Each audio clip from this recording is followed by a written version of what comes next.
very best place I know is where the Red River flows, a clapboard house, Simpson Way.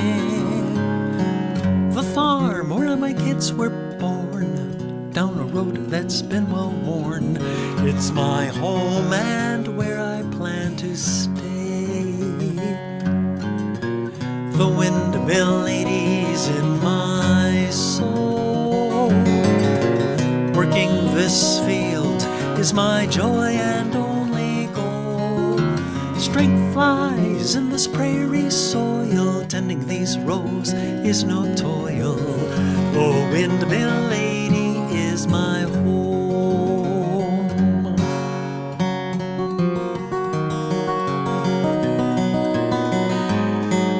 The dirt here is a chestnut brown. Early as a harvest let me down. My 8 sons help me plow the land.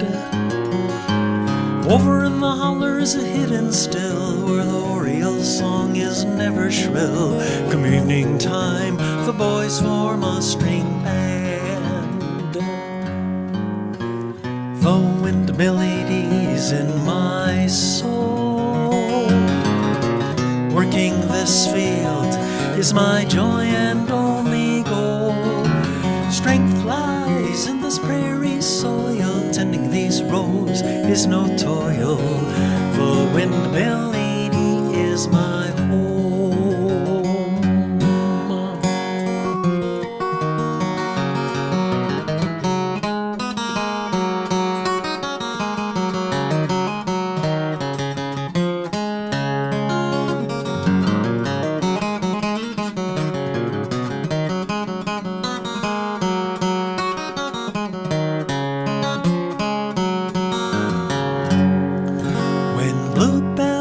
Turn a sapphire hue, plant these 80 acres on that queue. Then we gather round Fugal's mill, drinking in our beer and our stories there, living our lives without a care. The windmill pumps proud high upon the hill. The windmill lady's in my soul. Working this field is my joy and only goal. Strength lies in this prairie soil. Tending these rows is no toil. The windmill lady is my home. The windmill lady is my home.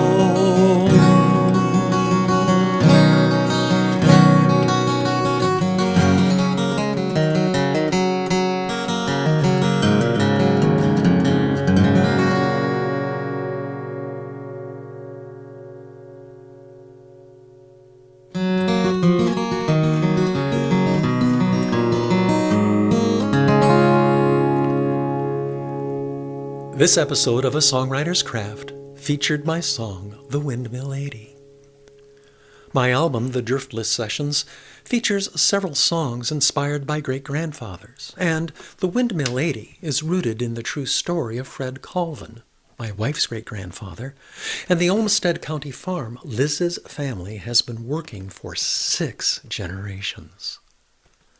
I learned about Fred during spirited Colvin family reunions that were filled with stories. I discovered that Fred was a son of the Driftless. He was born in Mouston, Wisconsin, and settled in Rochester around 1901. He eventually bought the Windmill Lady and was a successful farmer and cattleman. Each fall, he would herd cattle from area farms to the railhead in Simpson, Minnesota, travel with the cattle to the stockyards in Chicago, where he would sell them, and as the agent for area farmers, would settle accounts upon his return home. He was such an interesting man. He was a long-serving Olmsted County Commissioner, and he helped found the Pleasant Grove Masonic Lodge. And it's true, his 8 sons helped him work the land, and his sons had a family band. This Martin D35, the guitar I lovingly call the Old Man, is the first quality acoustic guitar I ever owned. It has been my longtime companion in the recording studio and while playing gigs all across the nation's heartland, from Michigan to Indiana to Kansas, the West from Texas to New Mexico to California, across the northern tier, from North Dakota to Montana to Washington, and the driftless from Minnesota to Wisconsin to Iowa and Illinois.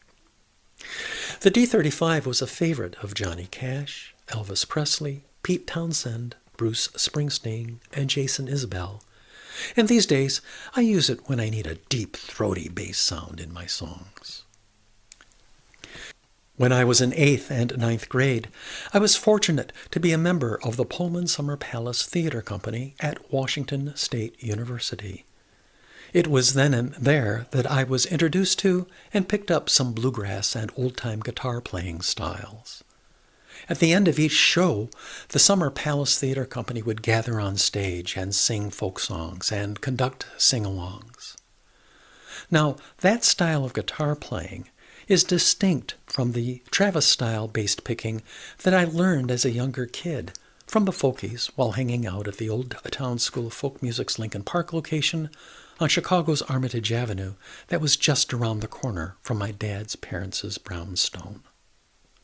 The Windmill 80 marries Travis finger-picking techniques with its alternating bass notes played with a thumb while my fingers pluck melody notes, with bluegrass flat picking that I actually play with a thumb pick.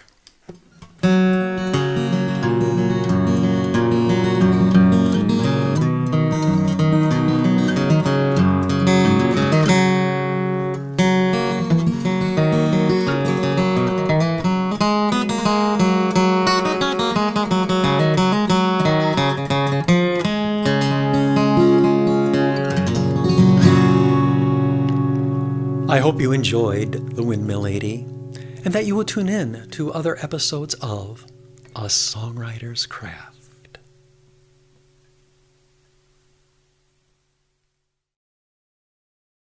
Thank you for watching this episode of A Songwriter's Craft. These videos are not intended to be a songwriter's workshop. Rather, I want to share my story as a songwriter through these videos, and I hope you enjoyed learning a bit about my music and songwriting process. If you haven't already done so, please share any thoughts or questions you have about the song featured in this video in the comments section. And in the comments section, please record what city, town, county, state, country, zip code, or postal code you call home.